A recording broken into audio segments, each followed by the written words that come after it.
Right, Coach.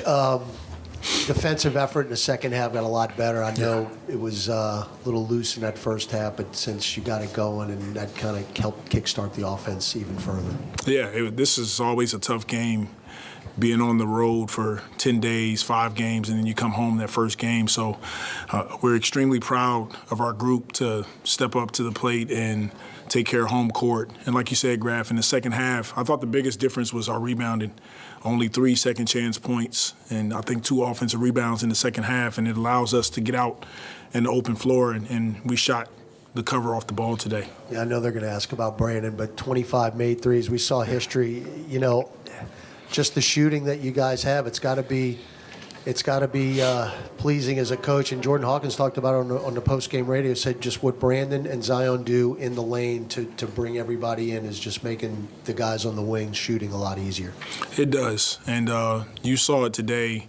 I thought our starting group, they got off to a great start, and B.I. was instrumental in, number one, facilitating the basketball, and then his threes, pull-up threes, catch and shoot threes, and the rest of the team follow suit.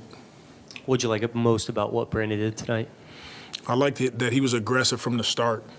He was playing fast, playing with force, no hesitation on his part, and it was a dominant effort across the board. On nights when he takes and makes a lot of threes, are there any through lines you look at and it's like, okay, this is how he got a lot of those up or anything like that? I'm sure we will go back and watch some of that, but the biggest thing was his mentality. He started the game with a mentality that I'm going to play with force. I'm going to find my teammates. When I'm open, I'm going to take them with confidence. Defensively, rebounding the ball, getting out in the break. So just all the things that we've been talking about for the last few weeks, not only Brandon, but the whole team did a really good job tonight of all of the concepts that we continue to talk about. There was a nice moment in the second half. Zion really slid his feet against LaMelo, forced a turnover. Crowd kind of went crazy. Just what did you think about Zion's defense on that sequence and kind of that moment overall? Yeah, he's getting better and better, and we're all challenging each other. We're challenging Z, VI, our whole group to guard, to defend, and all of these guys are more than capable. It's just a matter of going out and being consistent doing it. And you mentioned it before whenever I asked you about all 3 of your main guys scoring 20 points. You say you love to see them having their assists up as well. All of them were north of 6 assists tonight. How much does that help the offense when they all have a playmaking mentality like they did tonight? It's so huge for our offense when those 3 guys who are our main scorers are not only scoring the ball, but they're facilitating. They're passing to each other, getting Trey open shots, Najee getting Hawk open shots. It's fun to watch. It's beautiful to watch.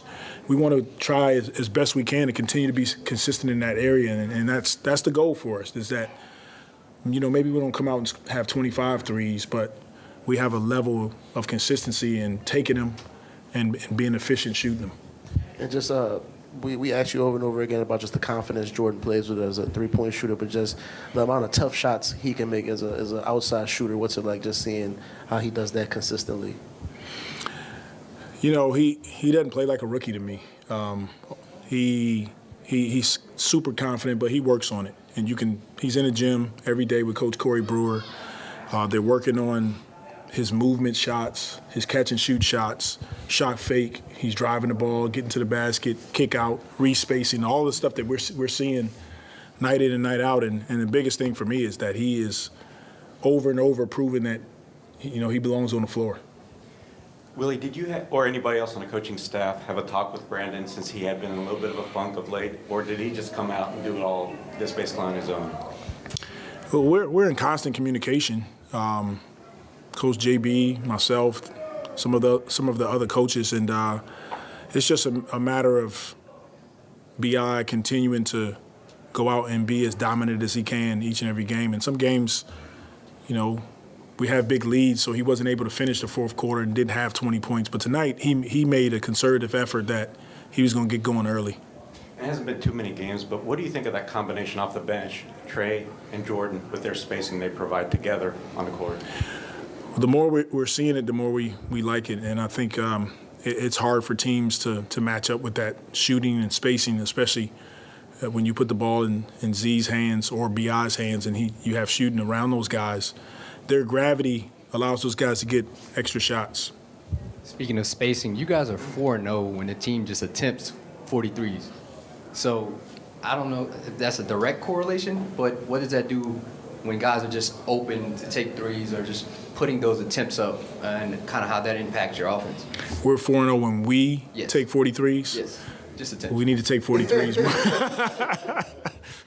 We need to take 43s every game, simple as that. But no, it's definitely something that we have grown to become comfortable with as a team. When I first got here, we wasn't, we were one of the bottom teams in three-point attempts. I don't know where we're at right now, but we just got to continue to be balanced. We want to attack the paint, get to the free throw line, score in transition. But we know in order to score against the best teams and to be a high-efficient offense, we have to be willing to take catch-and-shoot threes, open threes. And when you were watching Jordan Hawkins, does he remind you of anybody you watched over the years? Yeah, a number of people. Ray Allen comes to mind.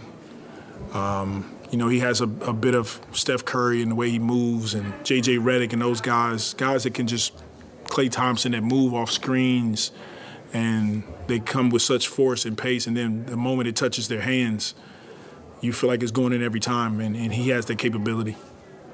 And Willie, what are your thoughts on Kyra Lewis now that the trade's been made official, right? He's getting traded to the Raptors. Have you had a chance to talk to him yet? I did. I had a chance to speak to him today. First of all, high character young man.